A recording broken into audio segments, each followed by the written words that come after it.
I want Ren to be able to see me. I'm actually going to stand back here for the little intro. Okay, you guys will tell me what we're doing. 'Cause Here I am don't way know. back here. So, Lily, I'll let the panel introduce themselves in just a minute here. Perfect. But as you two probably know, we have an advisory model, and most of our students start with us the summer before their freshman year, and we are with them as advisors for 4 years. Lily's an exception to this. Lily found us on their own, struggling with their path and where they felt comfortable, and contacted Cindy directly and joined us last year, mid-COVID. 3 months before school ended. And they might share a little more about that, so I'll stop there. And Lily is also pursuing kind of in their own unique and independent way, learning from a distance here, and so here we are on a Google Meet.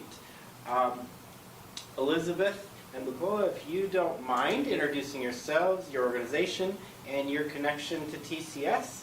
And when they are done, Lily, then you will be on. You can share your screen and we'll get going. Perfect. Okay? Sure. Hi, Lily. I'm Bukola Brzezinski. I'm the Education Director at KSPS PBS. So my role is really managing all educational enrichment programs for the station, K through 12. So this includes like summer camp programs, after-school programs, family events at partner libraries. But we also do a lot of work with local teachers here, highlighting student work from classrooms or helping provide resources. So I've worked with a few of your teachers, just connecting them with PBS educational resources. So it's great to meet you, and I'm excited to hear about your path and kind of your plans after high school. Thank you. Good to meet you.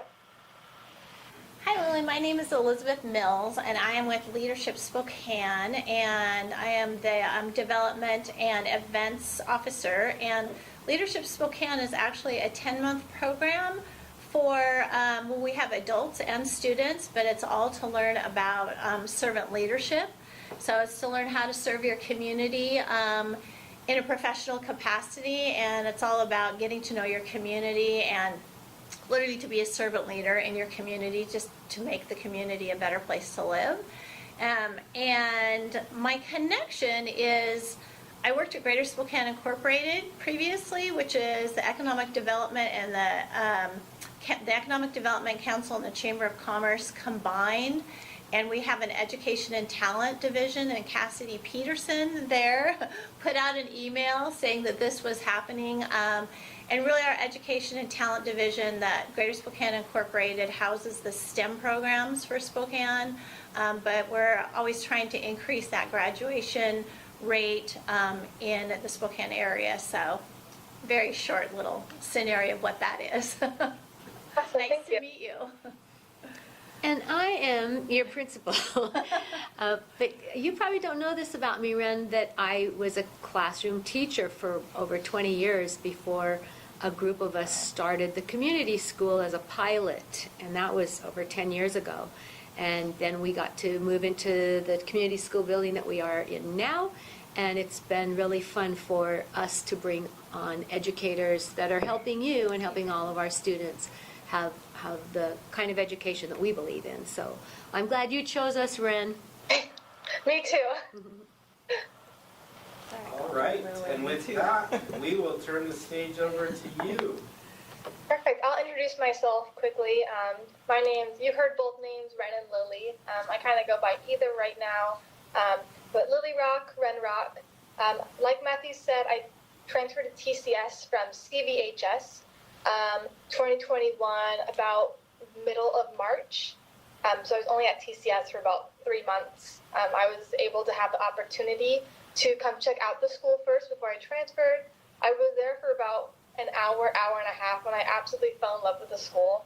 I like could not even picture being at CV anymore. It's like I have to transfer here. I can't go anywhere else.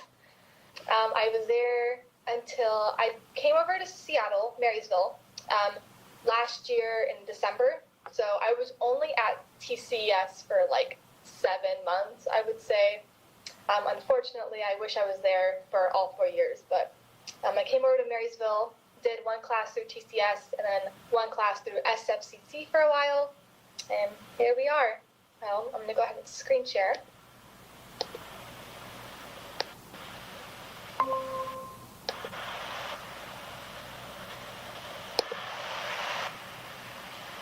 Hopefully you guys can see that okay. Looks good, I think. Perfect. So I'm going to elaborate a little more on like my personal experience through high school. So I've had kind of not an ordinary experience through high school. I've transferred a lot through my entire school life. I think I've been to a total of 6 schools now, all because I've just moved, and it just has never been like a full year at one solid school for a while. Started with like elementary school. I did kindergarten, and I did first grade at one school, and then 2nd through 5th, 6th through 8th, and then 9th, 10th, 11th, 12th at one school, finishing 12th at another school. So it's been kind of a weird, iffy school life for me. CV and middle school, I did not really enjoy school. I never found a learning style I liked. None of the teachers seemed to like care enough about how I was learning, and they sort of passed me off as a student that didn't care and that just did not want to be in school at all. Not that I didn't understand what I was doing. So transferring to TCS was really good because I kind of got to pick my own learning style, and I didn't enjoy school until I transferred to TCS. So I'm super happy to be at TCS. So a little bit from the transfer to CV to TCS. In CV, many of the students at TCS don't know what public school is like. I'm kind of happy to say that I know what both scenarios are like. In public school, you're kind of given an assignment, and you do your assignment and you turn it in, and your grade deflects on you as a student in school. I never did well on assignments or tests or anything like that. I struggled a lot, even in elementary school, of trying to just get through the day. And I was, like I said, passed off as a bad student or a student that didn't care just because I just had no idea what we were doing.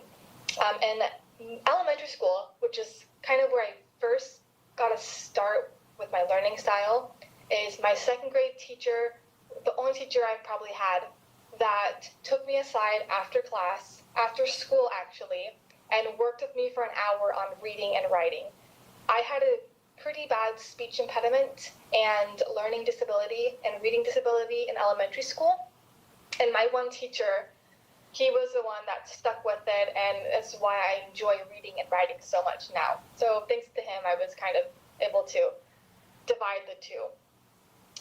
So going to that, writing is a big part of my life now, and it's where I want to take my future. So just kind of add that right there.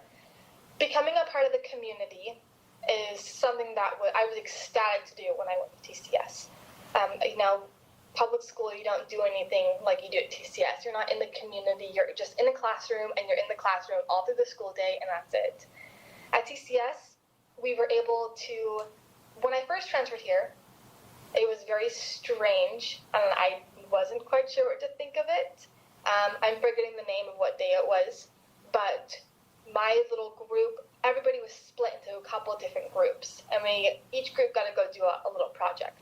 My group went to go pick up trash over by the river, and it was the coolest experience I think I've ever had. It was, a group of people working together to accomplish something that was unrelated but related to school at the same time.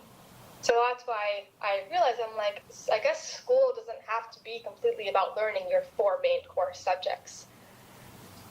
So discovering my learning ability has always been a challenge, like I said. TCS gave me that chance to explore new styles, and like with our projects and our wellnesses projects, I looked forward to them every single day. I will say there's probably a couple projects I didn't enjoy as much as the other ones, but I'm spacing the name of it. But the very first time I transferred to TCS, our project was we were given a little vendor. Our vendor was, I was with Ghost and one other person. Our vendor was, they made cookie dough, but like ice cream. So it was edible cookie dough. And we got to talk to our vendor, and we got to explore our vendor, and we eventually got to go help our vendor down in Kendall Yards. So unfortunately, I don't remember the name, but that was my first in-school, out-of-school experience, and it was unbelievable. I will say, it was the first time I enjoyed school, which I'm very happy to say that I was at TCS when I first enjoyed school. Let's see if they'll let me skip through it. Okay, so going on to my argument 1, preparation. So I've always been prepared to graduate. Even in the past when I told myself I was probably never going to graduate, pretty much every single year I told myself, you're not going to make it to the next grade, you're not going to make it to the next grade, because I did not enjoy school. I always told myself this, and I still found myself putting myself out there of what I was going to do after high school and after college. So the main thing is my financial responsibility. So as you might not know, is I'm huge into equestrian lifestyle. So I have my own horse. Her name's Maggie. I'm going to show a picture and a little bit of her, but financial responsibility for a horse can vary per month. You can see here I put 600 to 900. It's just an estimate of what you'll be spending per month, depending on the month. So things to keep in mind is my boarding, my vet, and my shoes. Those are just like the 3 main little things that you have to think about. So boarding per month, as an example, my old barn when I lived in Spokane was $365 per month. I worked, so I got it all off, and now my board is $650 per month, and I work and pay it all off. So it just says how much it can vary depending on where you are. Over on this side of the state, things tend to be a lot more expensive for horseback riding. Pretty much everything in general tends to be a lot more. I find myself spending a lot more on horse than I used to. Even for my farrier, she just got her feet done. Farrier is trimming of the horse's feet and putting on new metal shoes. So over here, it was a little over 100, and over in Spokane, I paid about 85. So those little things I have to keep in mind of how much I'll be spending also will vary of what kind of job I need to maintain. As of now, I work at my stables. My little kind of day-to-day work life is I get to the barn at 6:30. I feed 15 horses, hay and grain, and then I go through and clean all their stalls. I then bring every single horse out into their own separate paddock, which takes about an hour to walk through all the horses. And then I rebed stalls, which is adding new pellets, which is that just soft bedding that they use. And then I empty, scrub, and fill up 30 water buckets, 4-gallon water buckets. And I go home for like an hour, I come back, I bring all the horses in, and I feed all the horses there. So that's just one day. I'm at the barn from about 4:30 to 5:30, or 6:30 a.m. to 5:30 p.m. That's just like a little day-to-day life. For that, so outside of my stable fees, a vet, you only need to call in once a year, but your vet does come up to about $200 when the vet comes to visit. Of course, that's just your yearly shots, which is like dewormer, 4-way, which is like flu, dewormer shots, depending on where you are, just like a person getting a flu shot. And then there's outside of your vetly shots. The sudden accidents that happen, such as my horse just ruined her feet pretty much, and that cost me only $60, but it's going to be a year-long thing that I'm going to struggle with. I'm going to show you a quick picture. Sorry if you guys are a bit squeamish. This picture may not be the most enjoyable to look at. I apologize. It is just a cut on a horse's shoulder that we were dealing with about a year and a half, 2 years ago. So here, as you can see, this is a picture that I just recently took of my horse's foot. You can see here in this second photo, the shoe on the right is the correct length, and hers on the left is a small little nub because she ripped her entire shoe and the bottom of her hoof off. So this small little thing is going to cost me and my horse probably the rest of the year to try and fix, of building up her muscle mass and getting her weight down again and getting her into a decent shape. Now this last picture of this horse, you can see this cut on her shoulder. She's the brown horse to the very right.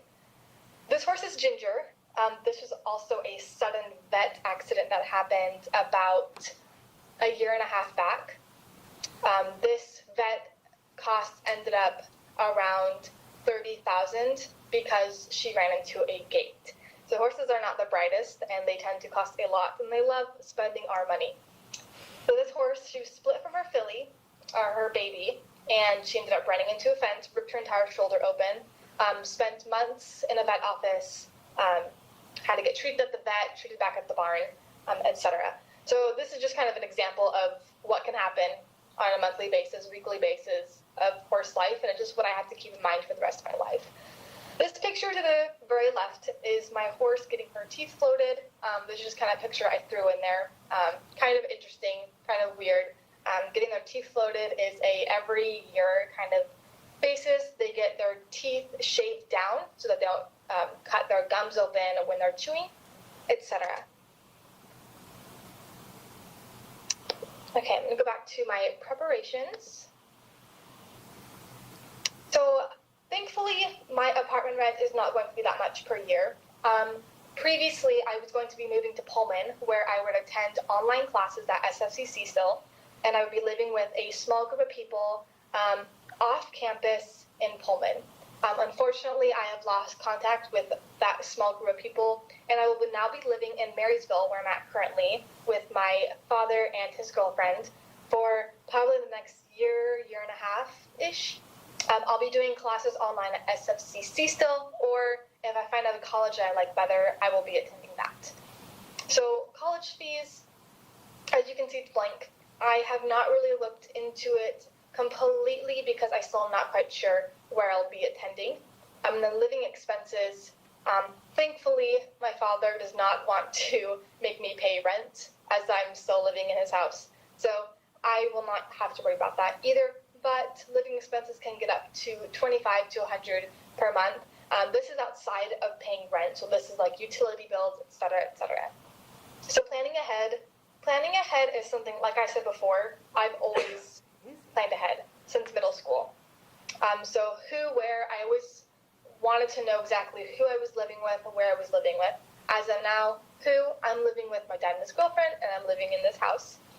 I always had a full plan by high school. I always knew almost exactly what I was doing all the time. I wanted to know exactly where I was going to college. I wanted to know exactly what my job would be in the future. I wanted to have every little detail down by high school, and yet here I am still trying to figure out what I want to do. So college duration. As of now, my plan is to attend SFCC online and cover my prereqs until I have a specific idea of what I want to do. As of now, I am debating on doing a business degree so I can own my own stables in the future, which I will get into a little more in the future, and an English degree so I can pursue an English teaching in elementary school. And then horse specifics and animals. Like I said, I am an animal lover, so I will always have animals in my house. As an example, right now I have 4 dogs, 2 chinchillas, a fish, soon to be 20 fish, and a horse. So if that can sum it up a little bit of how many animals I will probably be having in the future.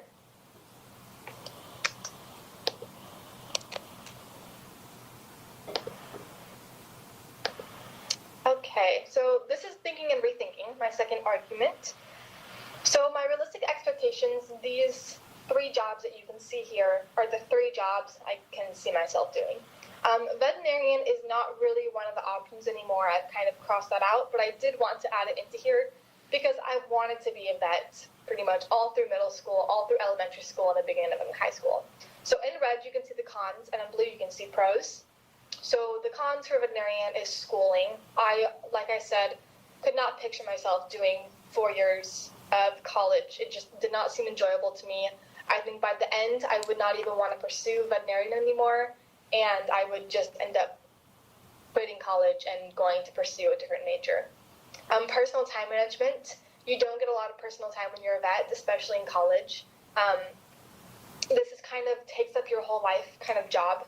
And especially since I wouldn't be able to pursue my horse life anymore because it would just kind of take up my whole life as I would let it. And then the obligations that you have of constantly having to be available for work.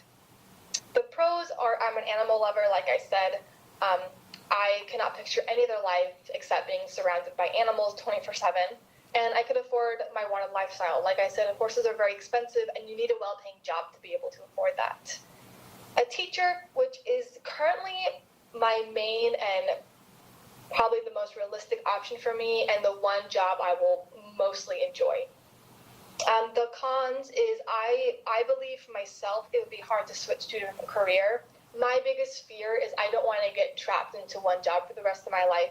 I want to experience a couple before I take to one singular job. I know a lot of family friends that have been teachers that just quit because they couldn't handle it, and I don't want to be one of those people. Promotions have restrictions. That one was a little iffy on. I was debating on keeping it in there or not, but it just depending on how long you're working for, depending on what level of college you're at, it can vary what kind of promotions you can get. Liability risks, as I want to be an elementary school teacher, liability, that child's life is kind of put into my own hands, and that child's education is put into my hands. So you have that liability risk of can you actually handle this job? And then the mental strain, which kids can be a big struggle. So I am already aware of that, and I have to understand the mental strain that it can put on me and the exhaustion that it can put into you of working with kids every single day of your life. The pros is I get my summers and holidays off, which will give me the opportunity in the summer to be able to teach writing lessons, which is what I did for 2 years previous to moving to Marysville. So I still would like to pursue that, and I can bump it up a notch. I only did beginners, so it was 5 through 16, and every once in a while I had a 20 to 30 range, depending on if they just wanted to work on their trust with horses, etc. I get to work with kids. Like I said, I've only worked with kids, and I adore kids. I could not picture any other job. It's something that I would truly enjoy for the rest of my life. And I still get to pursue writing. I would be able to get my English major and be able to write still, and it might bump me up a little bit. I haven't stated this yet, but I have been working on a book called Elemental for the past couple of years. And one of my goals for the future is to be able to possibly get that published, or at least look at by a couple of publishers. I would like to finish it. The farthest I've gotten is I've written 200 pages for it. I have a full set of characters, full set of traits for each character, and I do believe I have about 20 characters written. For stable owner, which I would love to pursue, I'm not sure if it's quite realistic yet, but I would go into business for this career. They actually do have a Montana Western horsemanship program over Montana, not exactly sure where, but they do cover everything you need to know about owning your